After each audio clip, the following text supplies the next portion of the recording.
Welcome guys, welcome to my YouTube channel.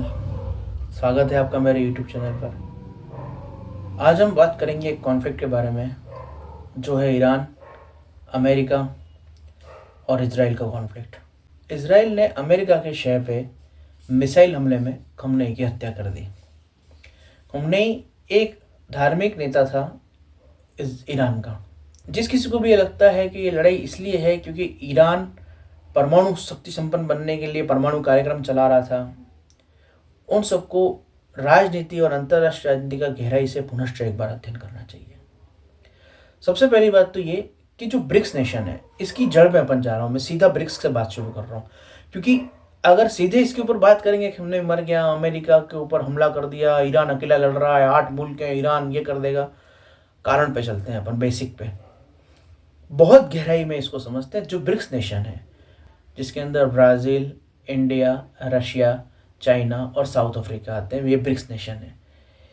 ये एक विशेष कार्य कर रहे थे जिसका नाम था डी डॉलराइजेशन, यानी भारत और रूस का आपसी एक समझौता हुआ कि हम रूबल और रुपये में व्यापार करेंगे, डॉलर उपयोग नहीं करेंगे। ऐसा ही कुछ समझौता, ऐसा ही कुछ क्षेत्र के अंदर अनुबंध भारत और चीन का भी हुआ येन और रुपये को लेके। चीन का यूरोपीय देशों से भी ऐसा ही कुछ अनुबंध हुआ कि हम यूरो में और येन में काम करेंगे। ईरान से भी हमारी यही बात है, वेनेजुएला से यही बात है। ये कुछ राष्ट्र हैं जो मिल के विश्व के अंदर डॉलर से अलग एक अर्थव्यवस्था बना रहे हैं। विश्व का अधिकतम व्यापार डॉलर में होता है। किसी को कुछ भी खरीदना है डॉलर चाहिए, कुछ भी बेचना है डॉलर चाहिए। अब डॉलर उपयोग करने से होता क्या है कि अगर किसी राष्ट्र को अंतर्राष्ट्रीय स्तर पर व्यापार करना है तो उसे डॉलर अपने पास रखने पड़ेंगे, क्योंकि जब वो डॉलर रखेगा तभी तो वो सामान खरीदेगा और बेच पाएगा। अब अगर आप डॉलर रखोगे तो क्या होगा? आप जब डॉलर रखोगे तो अमेरिका की अर्थव्यवस्था मजबूत होगी, क्योंकि डॉलर की मांग बढ़ी, अमेरिकी मुद्रा की उपयोगिता बढ़ी। जब किसी मुद्रा की उपयोगिता बढ़ेगी तो उस मुद्रा की कीमत भी बढ़ेगी। तो इस प्रकार से अमेरिकी मुद्रा की कीमत और मांग बहुत मजबूत हो जाती है। कीमत और मांग मजबूत होने के कारण अमेरिका की अर्थव्यवस्था और अमेरिका स्वयं अपने आप में एक मजबूत राष्ट्र बन के खड़ा रहता है। और ये स्थिति द्वितीय विश्व युद्ध के बाद से एक जैसी चली आ रही है। जब जब भी इसको किसी ने चुनौती दी है उसके ऊपर कुछ न कुछ आरोप लग गया है। सद्दाम ने चुनौती दी थी, मोहम्मद गद्दाफी ने दी थी, बशर अल असद ने दी थी। जिस भी राष्ट्र ने यह कोशिश करी है कि भाई हम डॉलर में पेट्रोल का और ऑयल का बिजनेस नहीं करेंगे, या हम डॉलर को अंदर अंतर्राष्ट्रीय व्यापार करने की बजाय हमको जिससे सुविधा रहेगी उसमें करेंगे, उस राष्ट्र के ऊपर, उस राष्ट्र अध्यक्ष के ऊपर तानाशाह होने के या जैविक परमाणु बम बनाने के कुछ न कुछ आरोप लग के उसको खत्म कर दिया गया। सद्दाम हुसैन के ऊपर लगा था इल्जाम कि भाई ये जैविक बम बना रहा है, जबकि वहाँ कुछ भी नहीं मिला। बशर असद के वहाँ पे बगदादी खड़ा कर दिया गया, सारी व्यवस्था खत्म कर दी गई। गद्दाफी के साथ भी ऐसा ही हुआ। तो ये oil rich, oil producing Nations जो हैं उसमें दो तरह के राष्ट्र हैं। एक वो राष्ट्र हैं जिन्होंने अपनी जमीन अमेरिका के पैरों में डाल दी है। अमेरिका ने अपने बेस बना रखे हैं जिसमें कतर आता है, कुवैत आता है, सऊदी आता है। ये वो राष्ट्र हैं जिन्होंने कहा कि भाई तुम हमारे जमीन पे बेस बना लो और हमको बख्शो। तो अमेरिका ने वहाँ पे अपने बेस बना रखे हैं और उस बेस के थ्रू वो पूरे मिडिल ईस्ट के ऑयल प्रोड्यूसिंग नेशंस को डराना, धमकाना और अपने अनुसार तेल की कीमतों को नियंत्रित करना, ये सब काम करता है। ये बेसिक काम है अमेरिका का। वो ये क्यों करता है? क्योंकि इससे अंतर्राष्ट्रीय जगत में सभी राष्ट्रों की मजबूरी बन जाती है कि वो डॉलर को अपने पास जमा करके रखें। जब राष्ट्र डॉलर को अपने पास जमा करके रखते हैं तो अंतर्राष्ट्रीय जगत में डॉलर की मांग और कीमत मजबूत होती है, जिससे अमेरिका की अर्थव्यवस्था और अंततः अमेरिका मजबूत होता है। अब ब्रिक्स नेशन क्या कर रहे थे? डॉलर का उपयोग कम कर रहे थे। वो कह रहे थे कि आप अगर हमारी मुद्रा नहीं मानना चाहते हो, खुद की मुद्रा नहीं, तो गोल्ड में अपन कर लेते हैं, ट्रांजेक्शन सिल्वर में कर लेते हैं। लेकिन बेसिक अपना यही है कि हम एक नई स्विफ्ट अर्थव्यवस्था लाएंगे, एक इलेक्ट्रॉनिक सिस्टम लाएंगे और एक नई मुद्रा जारी करेंगे। हमको कैसे भी करके डॉलर के पैरेलल एक अर्थव्यवस्था खड़ी करनी है। जैसे यूरो का सिस्टम चलता है, यूरोपियन यूनियन है, वो क्षेत्रीय एक पूरा व्यापार यूरो में चलता है, उससे यूरो पावरफुल है। अमेरिका के लिए चुनौती है, यूरो भी चुनौती है अमेरिका के लिए। वैसे ही अब ये ब्रिक्स नेशन जो अंतरराष्ट्रीय जगत के व्यापार में एक नया ऑप्शन प्रदान कर रहे थे, एक नई चीज प्रदान कर रहे थे, वो चीज थी कि आप रूबल में कर लो, येन में कर लो, रुपीज में कर लो, किसी भी करेंसी में कर लो। जब व्यापार किसी भी करेंसी में करेंगे तो ऑटोमेटिक डॉलर की मांग घटेगी, डॉलर की निर्भरता कम होगी, अमेरिकी अर्थव्यवस्था कमज़ोर होगी। और यही हो रहा था। अमेरिका की अर्थव्यवस्था कमज़ोर हो रही थी, वहाँ पर कई बैंक दिवालिये हो गए, बहुत ज़्यादा बेरोजगारी फैल गई, वहाँ पर लोग रास्तों पर रहने लग गए, होमलेस पीपल, आप सर्च करना गूगल पर। और अमेरिकी डॉलर की स्थिति बिगड़ती ही जा रही थी।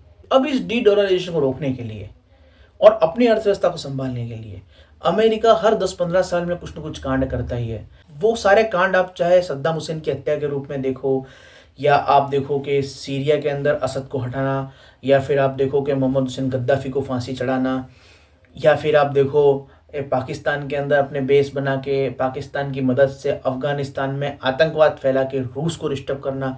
90 के दशक में जब रूस से लड़ाई हुई थी तो वो इसलिए हुई थी क्योंकि अफगानिस्तान के आतंकवादी रूस के अंदर चेचन विद्रोही को मदद करते थे, इसलिए रशिया घुसा था अफगानिस्तान के अंदर।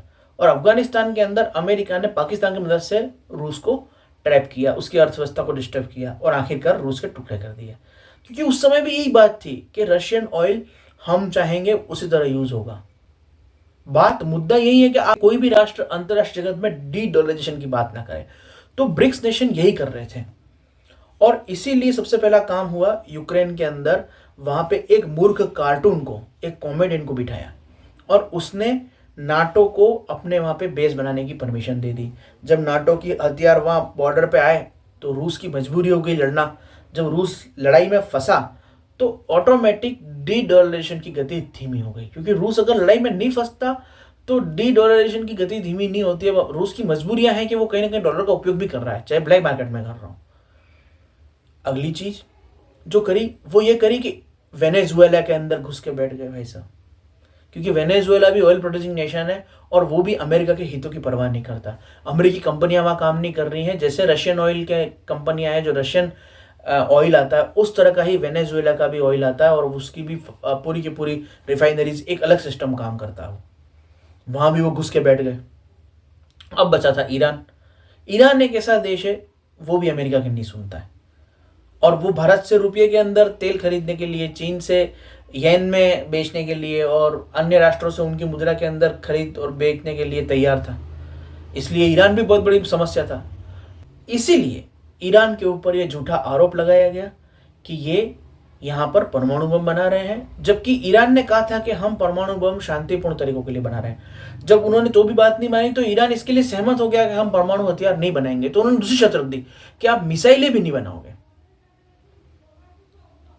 ईरान ने कहा ठीक है हम बैलिस्टिक नहीं बनाएंगे, उन्होंने कहा कि आप दूसरे भी नहीं बनाओगे। यानी उनकी मांगे बढ़ती जा रही थी। बेसिकली उनका ऑब्जेक्टिव ये नहीं था कि ईरान परमाणु बम बनाए या ना बनाए, मिसाइल बनाए या ना बनाए। उनका ऑब्जेक्टिव एक था कि भाई तू तेल के उत्पादन, तेल के विनिमय और व्यापार के अंदर हमारी शर्तें मान ले। जैसे कुवैत ने मान ली है, जैसे सऊदी ने मान ली, जैसे बहरीन ने मान ली है, हम अपनी ज़मीन पे हमको अड्डा बना दिया है। जैसे पाकिस्तान ने हमारी शर्तें मान ली हैं, अपनी ज़मीन पे हमको एक बेस बना दिया है, वहाँ पे हमारे सैनिक, नौसैनिक, एयरफोर्स आगे बैठे हुए हैं। अमेरिका के ये ऑब्जेक्टिव थे और ईरान उसके लिए तैयार हुआ नहीं। तो खुमैनी को बुरी तरह से दुष्प्रचार करते रहे और आखिरकार आज मार दिया, खत्म कर दिया उसको। और अब वहां पे अभी भी हमले जारी हैं। अब वहां पे कठपुतली सरकार बैठेगी, फिर तेल की कीमतों में आग लगेगी और तेल की कीमतों में आग लगेगी, डॉलर का पावर वापस बढ़ेगा, क्योंकि तेल खरीदने के लिए हमको फिर डॉलर ही चाहिएगा। वेनेजुएला से मिलेगा नहीं, ईरान से मिलेगा नहीं, रशिया से अपन खरीदेंगे, ये ऑप्शन अपने पास उसके बाद बचेगा। ना तो ये लड़ाई यहूदी और मुस्लिमों की है, ना तो ये लड़ाई परमाणु बम और परमाणु मिसाइल की है। ये लड़ाई विशुद्ध रूप से डॉलर की ताकत को बनाए रखने की है। ये लड़ाई डी डॉलराइजेशन के खिलाफ है और हर लड़ाई के बेस में यही चीज होती है कि अंतरराष्ट्रीय जगत में डॉलर की मांग को बनाए रखा जा सके। और भारत इस ट्रैप में फंस चुका है। कई लोग कह रहे हैं कि नरेंद्र मोदी अमेरिका की शर्तें इसलिए मान रहा है क्योंकि उसका एप्स्टीन फाइल के अंदर नाम आ गया है और उस एप्स्टीन आइलैंड के ऊपर कुछ गलत काम होते थे, इसलिए उसके अंदर जब मोदी का नाम आया तो उसको छुपाने दबाने के लिए वो अमेरिका की सारी शर्तें मान रहा है। हो सकता है, ये भी सच हो सकता है, जांच का विषय है। वैसे सारे विपक्षी दल तो कह रहे हैं, यूट्यूब के ऊपर, ट्विटर के ऊपर वीडियो भी वायरल है, जानकारी भी घूम रही है कि भाई मोदी ने वहाँ पे बहुत रंगरंगलियाँ बनाई हैं, नाचे गाए हैं और फिर उसकी ऐसी कुछ वीडियो है इसी कारण वो बेचारा डर रहा है और ट्रम्प की सब बातें मान रहा है। रशिया से ऑयल खरीदने के लिए मना कर दिया, ईरान की मदद करने के लिए भी मना कर दिया, अमेरिका से तेल खरीदने तैयार हो गया, भले कीमतें बढ़ रही हो तो भी जूते खाने तैयार हो गया, 18% टैक्स भी कर स्वीकार कर लिया, कृषि के ऊपर ऐसे ऐसे अनुबंध कर लिए हैं जो देश के किसानों के हित में नहीं है। ये सब बातें विपक्ष कह रहा है, आप सुन ही सकते हो, सब बहुत सी पार्टियां कह रही हैं और उनके नेता कह रहे हैं।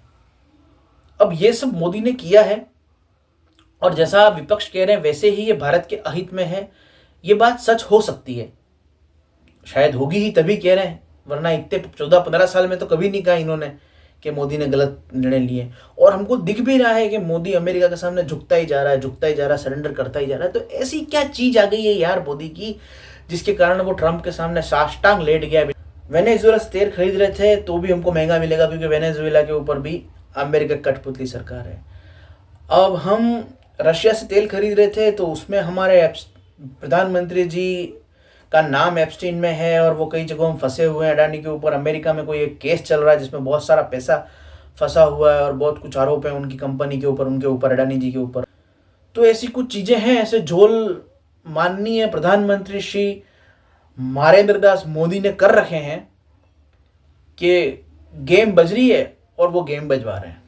America up down front back हर जगह से मार रहा है और वो इससे पहले एप्स्टीन फाइल में नाम आने से पहले मोदी ने कभी बांग्लादेश के अंदर होते हुए नरसंहार का विरोध नहीं किया। नेपाल के अंदर हुई जो घटना है उनका भी कभी कोई विरोध नहीं किया, वहां पे भी शांति स्थापना कोशिश नहीं की। भारत के मिडिल ईस्ट के अंदर मैतेई और कुकी विद्रोही जो लड़ रहे थे आपस में, उसमें भी वो कुछ नहीं कर सके। तो ये अमेरिका की टैक्टिक है। मिडिल ईस्ट के अंदर हमारे जो अच्छे संबंध थे ईरान से, उस देश के प्रति भी हम मौन हो गए और उसके ऊपर हमने जो भी युद्ध हो रहा, हमला हो रहा, उसको चुपचाप स्वीकार कर लिया। भारत की ये मनमोहन सिंह वाली नीति मोदी क्यों अपना रहा है, ये बहुत बड़ा प्रश्न है। और अगर ये युद्ध आगे चलता है, वेनेजुएला गेम से बाहर है क्योंकि वहां अमेरिका कठपुतली सरकार है, अब हमको वहां से सस्ता तेल नहीं मिल सकता। रूस गेम से बाहर है क्योंकि किसी अज्ञात कारण से हम रूस से तेल खरीदने के लिए अमेरिका की अनुमति पे निर्भर है। अमेरिका कहेगा कि तुम हाँ खरीद सकते हो तो ही हम खरीद सकते, वरना हम नहीं खरीद सकते अज्ञात कारण से। और ईरान के ऊपर चल रहा युद्ध, ईरान में सत्ता परिवर्तन होगी, उसके बाद हमको वहां से भी सही कीमतों पे तेल नहीं मिलेगा। और जब हमको सही कीमतों पे तेल नहीं मिलेगा और जो कीमतें अमेरिका चाहता है उस पर तेल मिलेगा, तो हमको मजबूरन डॉलर का पोजीशन बढ़ाना पड़ेगा, डॉलर को इकट्ठा करना पड़ेगा। जब भारत और दूसरे देश डॉलर को इकट्ठा करेंगे, मजबूर हो जाएंगे डॉलर इकट्ठा करने के लिए, तो उसका मतलब है डॉलर वापस ताकतवर हो जाएगा, डी डॉलराइजेशन का प्रोसेस रुक जाएगा, अमेरिका अर्थव्यवस्था ताकतवर होगी। इसका मतलब है विश्व की अन्य अर्थव्यवस्थाएं वापस से अमेरिका के कंट्रोल में, उसके अधीन, नियंत्रण में रहेंगी। ये सारा गेम है। न ये यहूदी मुसलमानों की बात है, न ये परमाणु बम की बात है, न ये इजराइल अरब की बात है। ये बेसिक चीज ही तेल की लड़ाई है। तेल की लड़ाई भी नहीं है ये, तेल तो वो सामान है जो डॉलर में बिकता है। उस डॉलर को ताकतवर बनाने के लिए ये सारे गेम लड़े जा रहे हैं। जीतेगा कौन? सिंपल सी बात है, ईरान। अगर चीन और रशिया मदद करते हैं और भारत भी उनके साथ शामिल हो जाता है तो ईरान टिकेगा। और होना तो यही चाहिए, ब्रिक्स नेशंस को मिलके इस अमेरिका की गेम बजानी चाहिए, तभी इसके आर्थिक प्रभुत्व से, इसके आर्थिक नियंत्रण और इसकी आर्थिक दादागिरी जो ये करता है, सब पे नियंत्रण रखने की कोशिश करता है, इससे बाहर आ पाएंगे। फिर एक स्थिर कीमत का दौर आएगा। आज जो आप देख रहे हो अर्थव्यवस्था के अंदर, वो बढ़ती हुई कीमतों का दौर है। मतलब हर 5 साल के अंदर 7% मुद्रास्फीति हो ही जाती है। प्रति वर्ष 7% की दर से 15 साल में कीमतें दुगुनी हो जाती हैं। जो चीज आज 100 रुपए की है वो 15 साल बाद 200 रुपए की होगी। ये 7%, 8% एवरेज की रेट से हमारी करेंसी का गिरना हर साल जारी रहता है, जो लगभग 15, 12, 13 साल के अंदर डबल हो जाता है। क्या तरीका है इसका? इसका और कोई तरीका नहीं है कि हम ब्रिक्स नेशंस के साथ, Bharat, Russia, China, south Africa, Brazil, ये नेशंस और अन्य नेशंस मिलके जो डी डॉलराइजेशन कर रहे थे उस पर और एग्रेसिव हो जाए, क्योंकि अमेरिका अपने डॉलर को ताकतवर रखने के लिए एग्रेसिव हो सकता है, यूक्रेन युद्ध शुरू कर सकता है, वेनेजुएला पे कब्जा कर सकता है, ईरान पे युद्ध थोप सकता है। तो ब्रिक्स को भी वैसा ही कुछ रखना चाहिए। हम क्यों ये बढ़ती कीमतों के जूते पिछले 100 साल से खा रहे हैं, आते आगे भी खाते रहें? क्योंकि ये बढ़ती कीमतों का दौर बढ़ता ही रहेगा और ऐसी स्थिति आ जाएगी कि आप अटैची भर के पैसा लेके जाओगे और इतनी सी फल और सब्जियां लेके आओगे। ऐसा हुआ है, कई राष्ट्रों में ऐसी स्थिति हो गई है और हो जाएगी, यहां पे भी हो जाएगी। अगर अमेरिका का प्रभुत्व बना रहा तो वो यही स्थिति कर देगा। इसलिए जरूरी है कि ये बढ़ती कीमतों का दौर थमे और स्थिर कीमतों का दौर है, जहां लंबे समय तक कीमतें स्थिर रहें, 70-100 साल तक और लंबे समय तक भी कीमतें स्थिर रहें। जब कीमतें स्थिर रहेंगी तभी तो आर्थिक विकास होगा। अमेरिका का आर्थिक विकास क्यों है? क्योंकि उसके डॉलर की कीमत इतने लंबे समय से स्थिर है। अपने डॉलर की कीमत उसकी जरा सी गिरी है, डॉलर जरा सा डगमगाया और उसने इतने सारी तबाहियां मचा दी। तो क्या हम अपनी रुपये को, अपनी करेंसी को, अपने रूबल या येन को, जो हमारे समूह है आर्थिक ब्रिक्स का, उसके अंदर सही रखने के लिए क्या हम ये नहीं कर सकते? करना चाहिए, जरूर करना चाहिए।